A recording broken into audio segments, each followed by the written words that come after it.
Hello friends, இன்னைக்கு நம்ம 5 real thug incidents தான் பார்க்க போறோம் and you are watching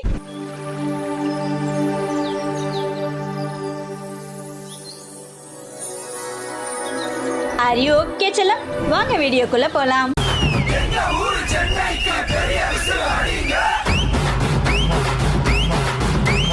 இந்த வீடியோக்கான क्वेश्चन என்னன்னா 90sல ஃபேமஸான கிரிக்கெட்டர்ஸ்ல உங்களுக்கு யாரை பிடிக்கும்னு கமெண்ட் செக்ஷன்ல சொல்லுங்க. எனக்கு சச்சின் டெண்டுல்கரை தான் ரொம்ப பிடிக்கும். இந்தியா வெர்சஸ் பாகிஸ்தானுக்கு நடக்கிற ஒவ்வொரு மேட்சையும் வேர்ல்டு கப் மேட்ச் மாதிரியே பார்ப்போம். ஏன்னா அந்த அளவுக்கு மேட்ச் வேற லெவல்ல போகும். அப்பப்போ மேட்ச்க்கு நடுவுல பெரிய சண்டையே வரும். அதுக்கு நம்ம ஆளுங்க சைலண்டா பேட்டிங் ஆர் பவுலிங்ல அவங்கள ரிவெஞ்ச் எடுக்க பார்ப்பாங்க. அதே மாதிரி India versus Pakistan test match நடக்குது. ஷேவாக் அண்ட் சச்சின் டெண்டுல்கர் ஆடிட்டு இருக்காங்க. ஷேவாக் 200 ரன் கிட்ட வந்துட்டாரு. அவங்கள நார்மலா தான் அவுட் பண்ண முடியாது. சரி வெறுப்பேத்தி அவர் அவுட் ஆக்கலான்னு பிளான் பண்றாங்க. ஷேவாக் கிட்ட வந்து உன்னால முடிஞ்சா நான் போடுற பவுன்சர் பால ஹூக் ஷாட் அடின்னு சொல்றாரு. ஆனா அதெல்லாம் அவர் காதுலயே வாங்காம அவர் பாட்டுக்கு ஆடிட்டு இருந்தாரு. மறுபடியும் அதே மாதிரி சொல்றாரு. அப்போ உன்னோட காட்ஃபாதர் நான் ஸ்ட்ரைக்கர் எண்ட்ல இருக்காரு. உன்னால முடிஞ்சா அந்த பவுன்சர் பால அவர்கிட்ட போடுன்னு சொல்றாரு. அவரும் அதே மாதிரி பவுன்சர் பால சச்சினுக்கு போடுறாரு. அவர் தான் காட் ஆஃப் கிரிக்கெட் ஆச்சு. விடுவாரா அந்த பால? அந்த பால அவர் 6 அடிக்கிறாரு.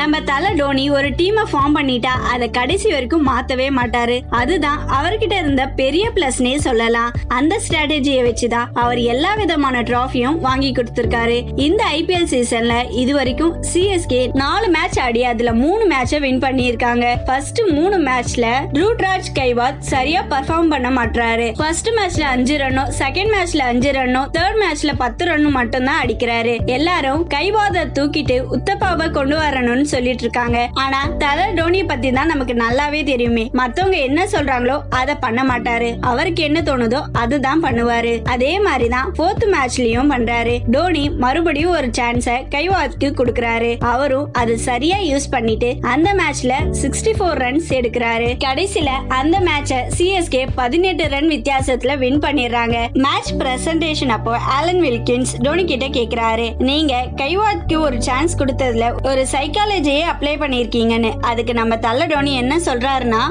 sounds like you're applying a little psychology here. Well, that's what I've been doing throughout my life.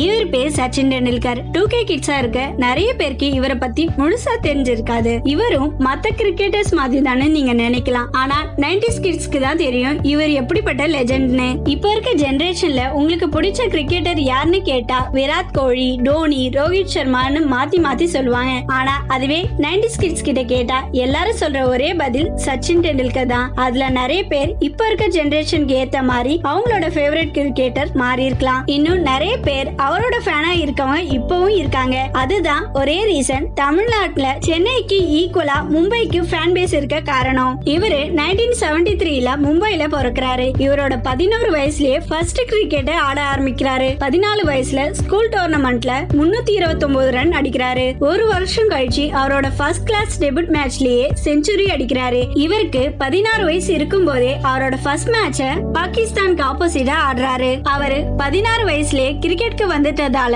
அவரால ஸ்டடீஸ்ல கான்சென்ட்ரேட் பண்ண முடியாம போயிடுது. அதனால அவரோட ஸ்டடீஸ 10th ஸ்டாப் பண்ணிக்கிறாரு. அதுவும் 3 வாட்டி ட்ரை பண்ணி அப்புறம் தான் கிளியர் பண்றாரு. இதுல ஹைலைட்டே என்னன்னா 10th ஃபெயில் ஆகி இருந்தாலும் இவரோட லைஃப் ஸ்டோரிய படிக்காத 90s கிட்ஸே இருக்க முடியாதுன்னு தான் சொல்லலாம். கிரிக்கெட் அண்ட் சச்சின் சார பிடிக்காதவங்களுக்கு கூட 10 மார்க்காக இவரை பத்தியும் கிரிக்கெட்டை பத்தியும் படிக்க வச்சிடுறாரு.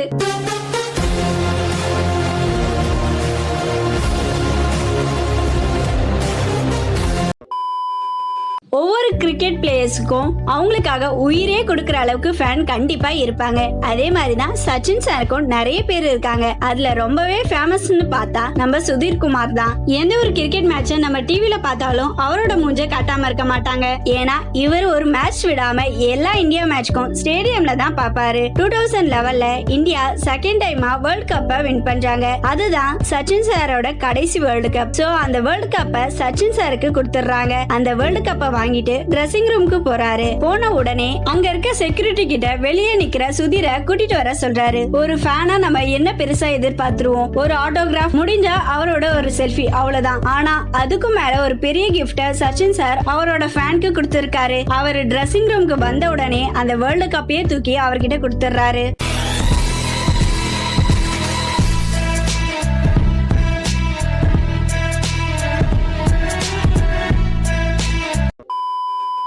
சுதீர் குமாருக்கு எந்த அளவுக்கு கிரிக்கெட் மேல கிரஷ்னா, அவருக்கு கல்யாணம் ஆயிட்டா எங்க கிரிக்கெட் பார்க்க முடியாம போயிடுமோன்னு இப்போ வரைக்கும் சிங்கிளாவே இருக்காரு. இதுவே பெரிய தக் தான். கொரோனா செகண்ட் வேவ் இன்க்ரீஸ் ஆயிட்டே வரதுனால யாரையும் ஸ்டேடியம் உள்ள அலோ பண்ணக்கூடாதுன்னு சொல்லிடுறாங்க. அப்பதான் India versus England ODI match புனேல நடக்குது. இவரும் அங்க போறாரு. ஸ்டேடியம் உள்ள அலோ பண்ணலன்னு சொன்ன உடனே இவரு ரொம்பவும் ஃபீல் பண்றாரு. ஸ்டேடியம் பக்கத்துல ஒரு மலை இருக்கிறத பாக்குறாரு. அது ஸ்டேடியம்ல இருந்து கிட்டத்தட்ட 5 கிலோமீட்டர் தள்ளி இருக்கு. ரோடு வழியா போனா லேட் ஆகும்னு காட்டு வழியா போறாரு. அப்படி போற வழியில நிறைய பாம்புலாம் இருந்துச்சு. நல்ல வேலை இவரை ஒண்ணும் பண்ணல.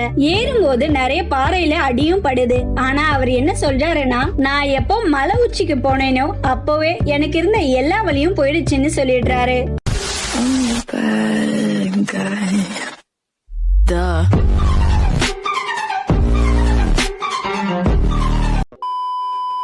போன வீடியோல உங்களுக்கு யோகி பாபு நடிச்சதுல எந்த மூவி பிடிக்கும்னு கேட்டிருந்தோம். அதுல யாமே இருக்க பயமே 39%, Bigil 33%, Mandela 19%, trip 4%, others 4% comment பண்ணிருக்கீங்க. ஸ்டார் நிகின்றவங்க தர்ம பிரபு மூவி ரொம்ப பிடிக்கும்னு சொல்லிருக்காங்க. ஜாய்ஃபுல் ஜர்னின்றவங்க மண்டேலா மூவி ரொம்ப பிடிக்கும்னு சொல்லிருக்காங்க. மாட்னா மரணன்றவங்க விஸ்வாசம் மூவி ரொம்ப பிடிக்கும்னு சொல்லிருக்காங்க. மிஸ்டர் தமிழன்றவங்க தர்ம பிரபு மூவி பிடிக்கும்னு சொல்லிருக்காங்க. அது மட்டும் இல்லாம அவரோட பேர் தமிழ்னு மென்ஷன் பண்ண சொல்லிருக்காங்க. ப்ரோ 2 கில்ன்றவங்க கூர்கா மூவி ரொம்ப பிடிக்கும்னு சொல்லிருக்காங்க. அஜய்குமார் பீன்றவங்க மண்டேலா மூவி ரொம்ப பிடிக்கும்னு சொல்லிருக்காங்க. விஜயராகவன்றவங்க கோலமாவு கோகிலா மூவியும் கூர்கா மூவியும் ரொம்ப பிடிக்கும்னு சொல்லிருக்காங்க. லோன்லி ஒய்டின்றவங்க எனக்கு சர்க்கார் மூவி ரொம்ப பிடிக்கும்னு சொல்லிருக்காங்க. நிட் கேமிங் சென்டர்ன்றவங்க ஜாம்பி மூவியும் பிகில் மூவியும் ரொம்ப பிடிக்கும்னு சொல்லிருக்காங்க. அஜித் குமார்ன்றவங்க மண்டேலா மூவியும் கோலமாவு கோகிலா மூவியும் ரொம்ப பிடிக்கும்னு சொல்லிருக்காங்க. முகமது அத்னான்றவங்க மண்டேலா மூவி தான் என்னோட ஃபேவரட் மூவின்னு சொல்லிருக்காங்க. அஜித்ன்றவங்க கூர்கா மூவி ரொம்ப பிடிக்கும்னு சொல்லிருக்காங்க. திக் விஜய் தேவ்ன்றவங்க மண்டேலா மூவி தான் என்னோட ஃபேவரட் மூவின்னு சொல்லிருக்காங்க. பார்த்திபன் பிரசன்னான்றவங்க தர்ம பிரபு மூவி ரொம்ப பிடிக்கும்னு சொல்லிருக்காங்க. PY காங்குன்றவங்க ஜாம்பி மூவி ரொம்ப பிடிக்கும்னு சொல்லிருக்காங்க. சோலு கிங்ன்றவங்க யோகி பாபுவை பார்த்தாலே பிடிக்கும், அவர் நடிச்ச எல்லா படமும் பார்ப்பேன், லாஸ்டா அவர் நடிச்ச ட்ரிப் மூவி பார்த்தேன்னு சொல்லிருக்காங்க. லோகநாதன்றவங்க தர்ம பிரபு மூவி ரொம்ப பிடிக்கும்னு சொல்லிருக்காங்க. ரிஷப் குமார்ன்றவங்க சர்க்கார் மூவி ரொம்ப பிடிக்கும்னு சொல்லிருக்காங்க. இதே மாதிரி உங்க கமெண்ட்ஸும் எங்க வீடியோல வரணும்னா நாங்க கேக்குற क्वेश्चनக்கு ஆன்சர் பண்ணுங்க. மறக்காம சர்ப்ரைஸ் பண்ணுங்க. Thank you.